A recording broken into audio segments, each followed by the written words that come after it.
Bill O'Reilly here. You are listening to the O'Reilly Update. Coming up next, the news with Mike Slater.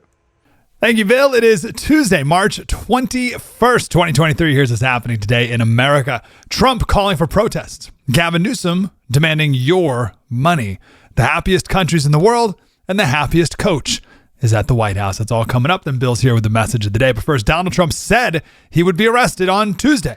On Truth Social, he said illegal leaks from a corrupt and highly political Manhattan District Attorney's Office, which has allowed new records to be set in violent crime and whose leader is funded by George Soros. This is all in capitals, by the way. Indicate that with no crime being able to be proven and based on an old and fully debunked by numerous other prosecutors fairy tale, the far and away leading Republican candidate and former president of the United States of America will be arrested on Tuesday of next week. Protest. Take our nation back. The accusation is that Trump's old lawyer, Michael Cohen, gave Stormy Daniels $130,000 in hush money during the lead up to 2016 campaign to stay quiet about an affair she had with Trump. I don't even really know why that's illegal, but Trump said he didn't know about the payment. He thought he was paying Michael Cohen as just part of his legal expense. This would be the first time in U.S. history a former president is criminally indicted. But to win the case, the DA would have to prove that Trump knowingly and willfully paid this hush money. The governor of California, Gavin Newsom, is asking the federal government, so you, to pay for 6 months of rent for homeless people in California if they're on Medicaid. They call it transitional rent. So it's for people moving off the streets into an apartment, and also for people who are on the brink of losing their apartment. The feds, you, will pay 6 months of that person's rent. What percentage of homeless people in America do you think live in California? California is 12% of the nation's population. But what percentage of the homeless population? 30. And it's not just because of the nice weather. This ranking has always annoyed me, but it's world's happiest countries. Number 10, New Zealand. Number 9, Luxembourg. Switzerland, Norway, Sweden. Number 5, the Netherlands. Number 4, Israel. Number 3, Iceland. Number 2, Denmark. And the world's happiest country, Finland. USA is ranked number 15. The least happy countries in the world, Lebanon, 136. And last place, Afghanistan. But speaking of happiness, the stars of Ted Lasso met with the president to talk about mental health awareness and even spoke at the White House press briefing room. And Jason Sudeikis had a nice message about mental health. But it's also a little weird to use the White House as a platform to promote the new season of Ted Lasso, which premiered on Apple TV last Wednesday. But also, here we are mentioning mental health awareness. So I guess it worked. I'm Mike Slater from the podcast Politics by Faith. The great Bill O'Reilly will be here next. Time now for the O'Reilly Update message of the day. On this Tuesday, here's something to keep an eye on. If Donald Trump is indicted by a Manhattan grand jury at the behest of far-left District Attorney Alvin Bragg, the House Republicans will almost certainly refer criminal charges against the Biden family, perhaps including the president himself. That's because everybody knows the Stormy Daniels situation is being used to punish Donald Trump politically, just as the 2 impeachments were. The GOP rightly will fight back. In the middle of this political chicanery are we the people. All of this certainly does not help strengthen our country. In fact, major damage is being done to the USA by zealots on both sides of the political equation, but mostly the far left.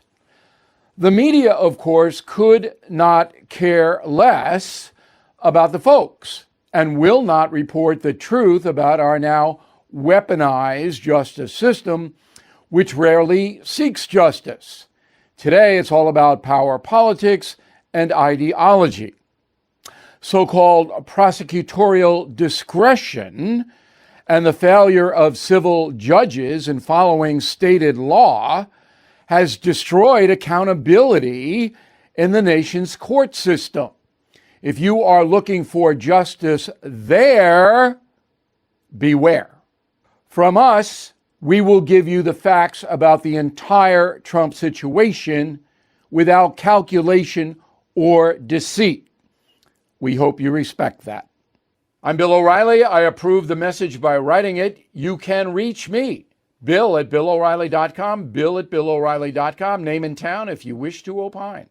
Okay, let's go to the mail. Michael Skiles, Charleston, West Virginia. Mr. O, during your most deserved time off, many events have taken place. Bank crisis, Trump's announcement of his arrest, pending arrest, Putin visiting Mariupol, Ukraine, taunting Zelensky, and drag queens invading children's book readings. Okay.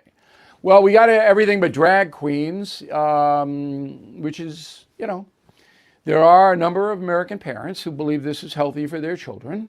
There's nothing anybody can do about it. Okay? Nothing anybody can do about that. There are loony parents. Ellis Denos, St. Louis, since when is it a crime to pay somebody to settle a lawsuit? I don't understand. When a guy's looking to get you, a DA looking to get you, they'll get you.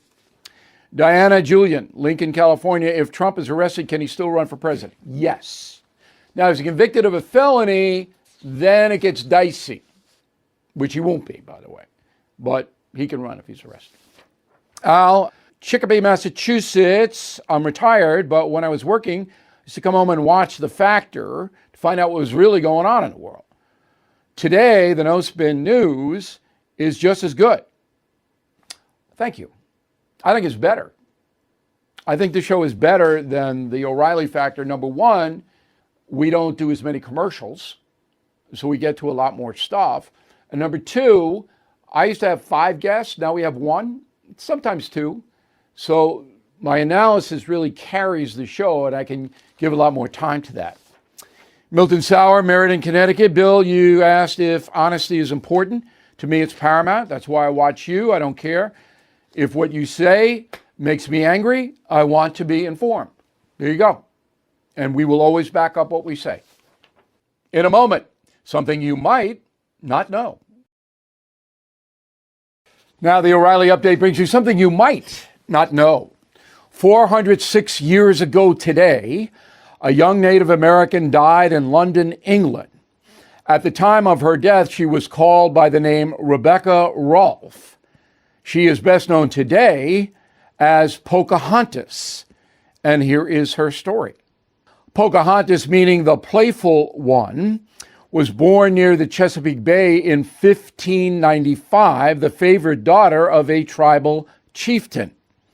The first English settlers arrived in Jamestown Colony in May 1607. That winter, Pocahontas' brother kidnapped Captain John Smith.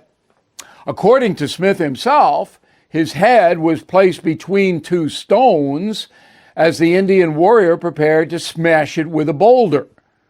Pocahontas, however, intervened, saving John Smith's life. After that, she was well regarded in Jamestown, frequently visiting the outpost and trading with the colonists. However, the relationship between the native tribes and the English quickly collapsed. In 1613, Pocahontas was lured onto an English ship and kidnapped. She was held captive in Northern Virginia by a British minister who taught her English and the Christian religion. During her imprisonment, Pocahontas met widower and tobacco farmer John Rolfe. The two were married in 1614 and then sailed to England. In London, Pocahontas was revered as a princess and referred to as Lady Rebecca. She attended plays and balls and was even presented to the royal family. In the spring of 1617, Pocahontas, her husband and son, set sail back to Virginia. She became gravely ill on the voyage, was taken ashore, and on March 21st, the 22-year-old died, most likely from pneumonia. And here's something else you might not know. The many descendants of Pocahontas live on in both England and America. More than 20,000 people can legitimately claim the Native American princess and her husband as their ancestors. One of those descendants, Hollywood actor Ed Norton. Pocahontas is his 12th great-grandmother. Back after this. Thank you for listening to the O'Reilly Update. I am Bill O'Reilly. No spin, just facts, and always looking out for you.